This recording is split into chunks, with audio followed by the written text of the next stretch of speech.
dari kelompok 3 ingin mempresentasikan sebuah studi hadis dengan judul Ilmu Hadis, Riwayah dan Diroyah. Happy watching! Oke, di sini saya akan menjelaskan yang pertama apa itu hadis. Hadis secara bahasa adalah baru ya. Kemudian kita disebut hadis dikarenakan untuk membedakan dengan Al-Quran. Seperti syair dari Al-Kinain yang bunyinya, Al-Quran adalah kalam Allah yang bersifat lama, yang tidak ada bosannya untuk didengarkan, yang tidak sama dengan hadis. Nah, kemudian ilmu hadis ini terbagi menjadi dua. Yang pertama adalah ilmu hadis riwayah, dan yang kedua adalah ilmu hadis diroyah. Nah, apa sih ilmu hadis riwayah ini? Nah, secara istilah, ilmu hadis riwayah adalah ilmu yang berkaitan dengan penukilan atau penyampaian hadis Rasulullah SAW kepada generasi berikutnya. Dalam konteks ini, istilah riwayah berasal dari bahasa Arab, yaitu rawa, yang berarti menyampaikan atau memindahkan. Secara umum, hadis riwayah mencakup segala informasi yang disandarkan kepada Nabi, baik berupa ucapan, perbuatan, maupun persetujuan beliau. Nah, kemudian yang kedua adalah ilmu hadis diroyah. Nah, apa sih ilmu hadis diroyah ini? Nah, ilmu hadis diroyah ini adalah ilmu yang mempelajari kaidah-kaidah untuk memahami dan menganalisis hadis. Nah, termasuk di dalamnya keadaan sanad. Kita lihat matan rantai periwayatannya dan matan atau konteks atau teks hadisnya. Dalam istilah sederhana, hadis diroyah itu dapat dipahami sebagai ilmu yang membantu kita untuk menilai keaslian atau kebenaran suatu hadis. Nah, secara terminologis, ilmu hadis riwayah ini mencakup pemindahan riwayah hadis dengan cara yang teliti dan hati-hati, serta penguraian lafaz-lafaznya. Kemudian, jika ilmu hadis riwayah, pokok bahasannya itu biasanya ialah ilmu hadis Rasulullah dari sisi perkataan, perbuatan, dan penetapan beliau.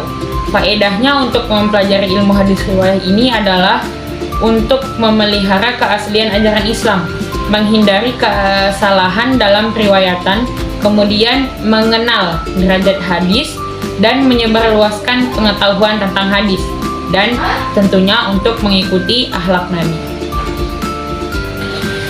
Kemudian salah satu tokoh pelopor yaitu Muhammad bin Syihab al-Zuhri. Dia adalah merupakan salah satu penulis hadis pertama pada masa Khalifah Umar bin Khattab. Ia mengatakan, perhatikanlah apa yang dari hadis Nabi dan sunnah beliau, maka tulislah ia, sungguh aku takut akan hilangnya ilmu dan wafatnya ulama. Nah, kemudian yang kedua itu adalah ilmu hadis diroyah. Nah, ilmu hadis diroyah ini disebut juga dengan ilmu mustalahul hadis. Nah, ialah salah satu cabang dari ilmu hadis yang berfokus pada analisis dan penilaian dan peraturan-peraturan atau al-qanun ya yang kita ketahui terhadap sanad, matan rantai periwayatan seperti contohnya an Abadillah atau an Anasin. Nah, kemudian dalam matan atau teks hadis, yaitu merupakan isi dari hadis tersebut.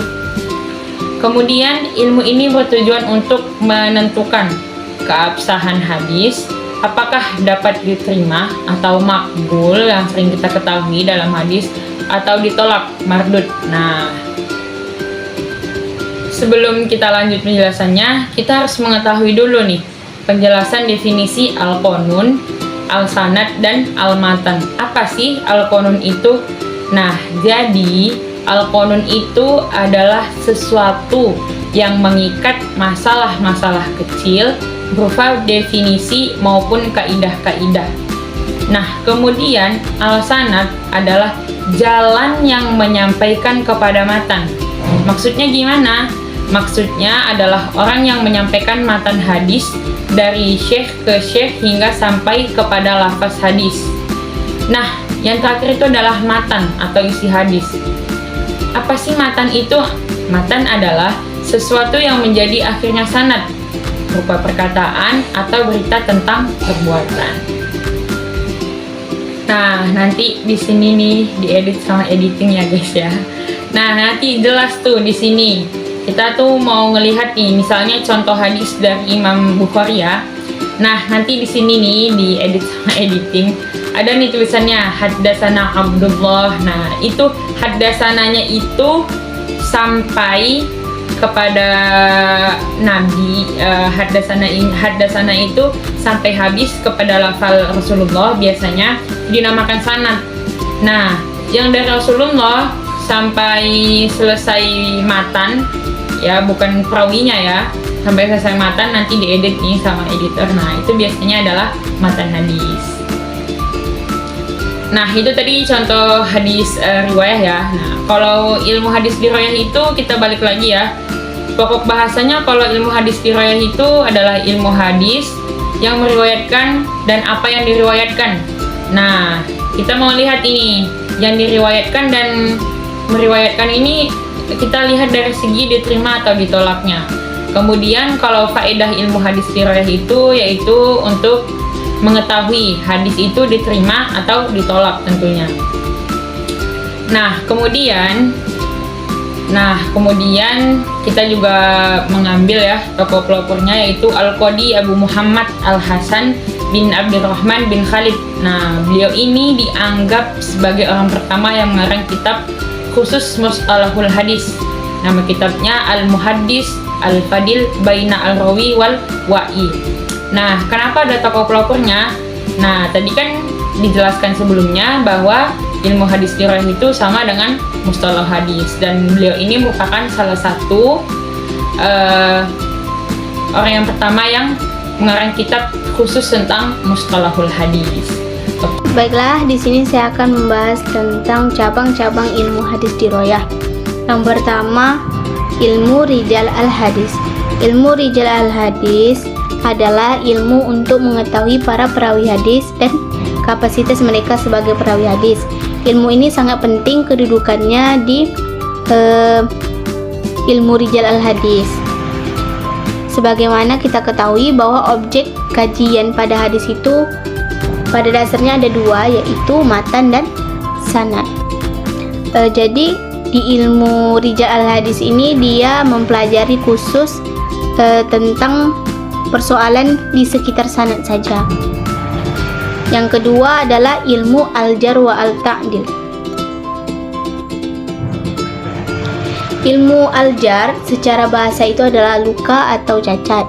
Sedangkan al-ta'dil secara bahasa berarti al-taswiyah, artinya menyamakan.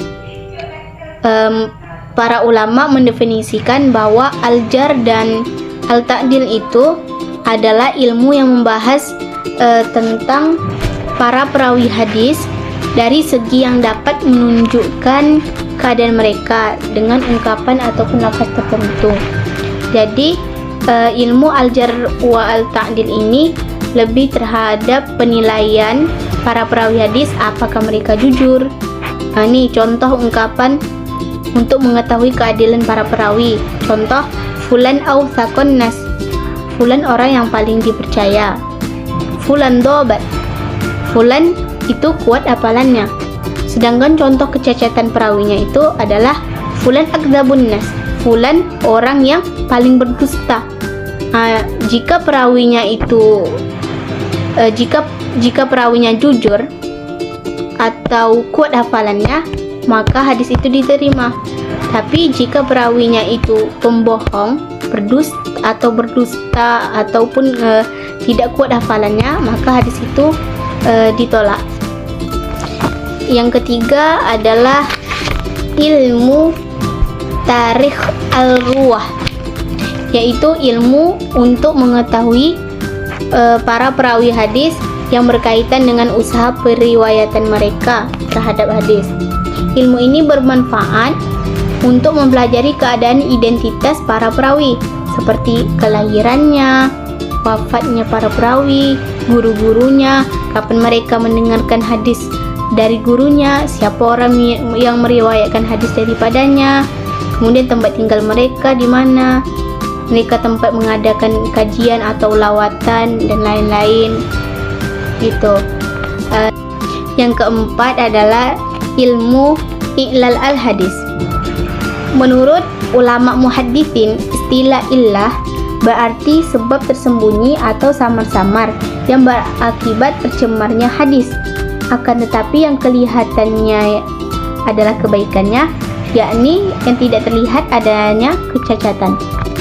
Jadi ilmu illah al-hadis ini, illal al-hadis, ilmu yang membahas tentang cacat atau kekeliruan tersembunyi yang terdapat dalam sanad atau matan hadis yang tidak tampak secara jelas namun mempengaruhi keabsahan hadis. Contoh cacat pada sanad. Misal suatu hadis sahih karena semua perawinya itu terpercaya.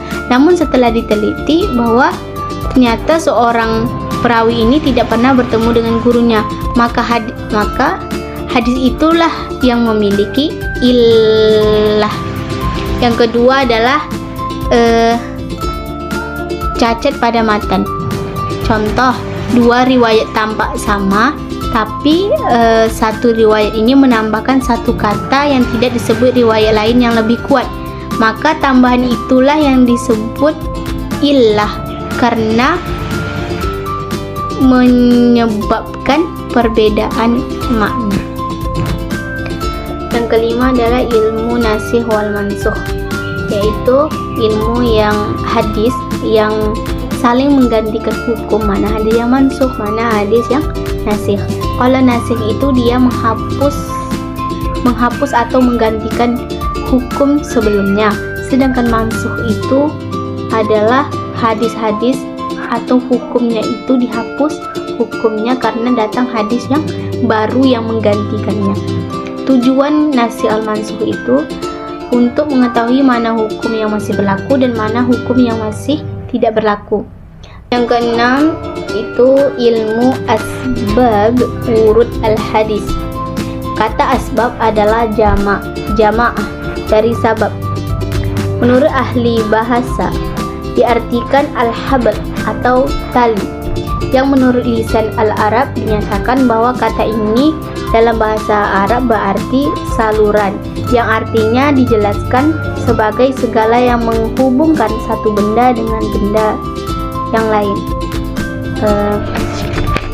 Kemudian dari pengertian asbab urud al-hadis sebagaimana di atas dapat dibawa ada pengertian ilmu asbab urud al-hadis, yakni suatu ilmu pengetahuan yang membicarakan tentang sebab-sebab Nabi SAW menuturkan sabdanya dan waktu beliau menuturkan itu, seperti sabda Rasulullah SAW tentang suci dan menyucikan air laut, yang artinya laut itu suci airnya dan halal bangkainya.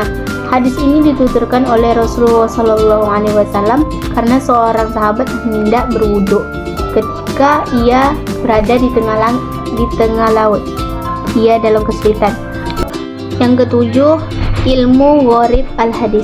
Menurut Ibnu Salah, yang dimaksud ilmu gharib al-hadis adalah ilmu untuk mengetahui dan menerangkan makna yang terdapat pada lafaz-lafaz hadis yang jauh dan sulit dipahami karena lafaz tersebut jarang digunakan.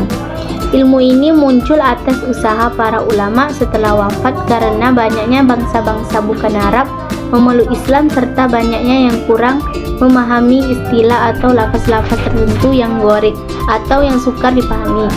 Kemudian para ulama berusaha menjelaskan apa yang dikandung oleh kata-kata gharib itu dengan mensyarahkannya. Di antara ulama yang pertama kali menyusun hadis-hadis gharib adalah Abu Ubaidah Ma'mar bin Matna al-Tamimi al-Bisri, yaitu wafat pada 2210 Hijriah, dan Abu Al-Hasan bin Ismail al-Mahdini al-Nahhawi wafat 204 Hijriah.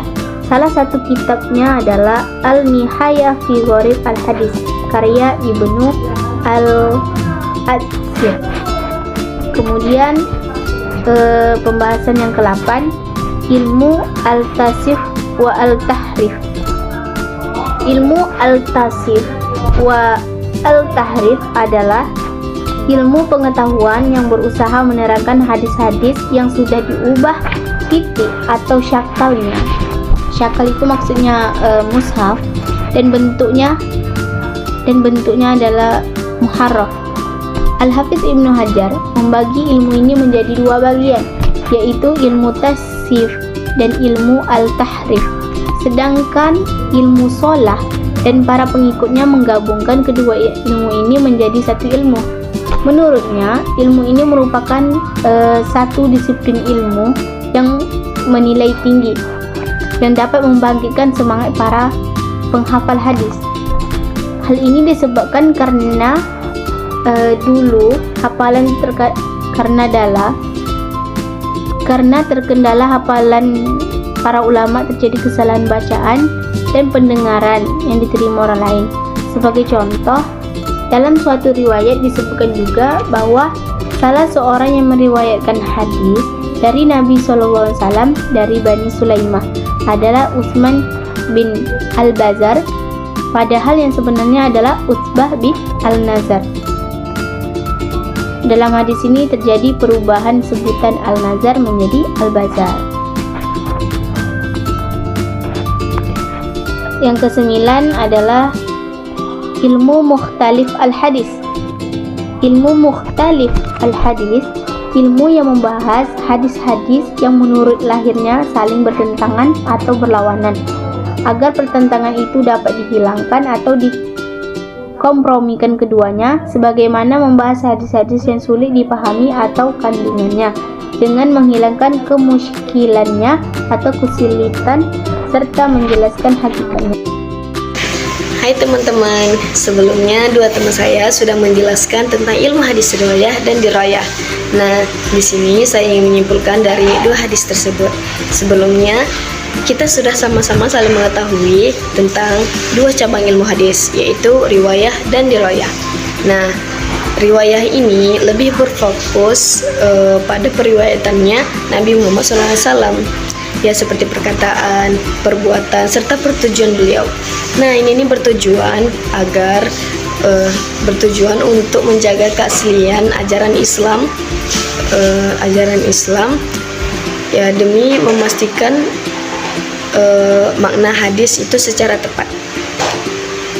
Sedangkan dirayah ini menganalisis keabsahan hadis.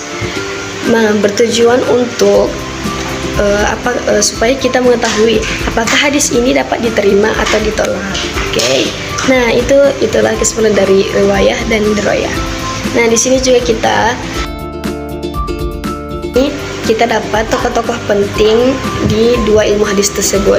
Nah, di ilmu hadis riwayah ini kita dapat tokoh penting seperti Muhammad bin Syihab al-Zuhri. Sedangkan di ilmu hadis riwayah kita dapat tokoh penting seperti Al-Qadi bin Muhammad ar-Ramahul Mursi. Oke, itu adalah dua tokoh penting dari dua ilmu hadis tersebut. Sebelumnya, saya menyimpulkan tentang riwayah dan dirayah, dan sekarang saya ingin menyimpulkan tentang ilmu hadis riwayah dan dirayah. Nah, ilmu hadis riwayah.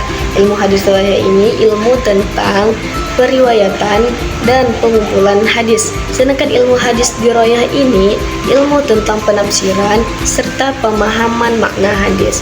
Nah, cabang-cabang ini saling melengkapi, ya teman-teman. Saling melengkapi ini dalam rangka untuk menjaga keautentikan, pemahaman, serta penafsiran Nabi Muhammad SAW secara tepat. Oke, mungkin sekian yang dapat kami sampaikan. Semoga bermanfaat ya teman-teman. Dadah.